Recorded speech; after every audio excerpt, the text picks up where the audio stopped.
একদিন বনে একটি পাখি গান করছিল। একজন কৃষক একটি কেঁচো ভর্তি বাক্স নিয়ে বনের পথ দিয়ে যাচ্ছিল। যাবার সময় পাখি তাকে জিজ্ঞেস করলো, তোমার বাক্সে কি আছে এবং তুমি কোথায় যাচ্ছ? কৃষক জবাব দিল যে সে বাজারে এই কেঁচো বিক্রি করে কিছু পালক কিনবে।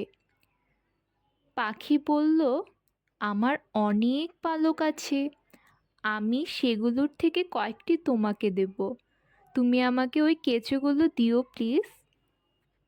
তাহলে আমাকে আর খাবারের খোঁজ করতে হবে না।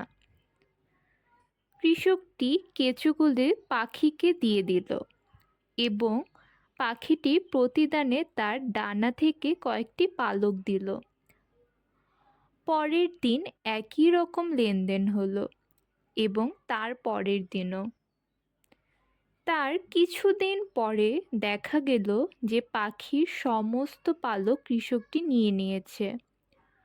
পালকের অভাবে পাখিটি দেখতে হলো কুৎসিত, সে উঠতে পারছে না এবং তার কেঁচো খোঁজারও সামর্থ্য নেই।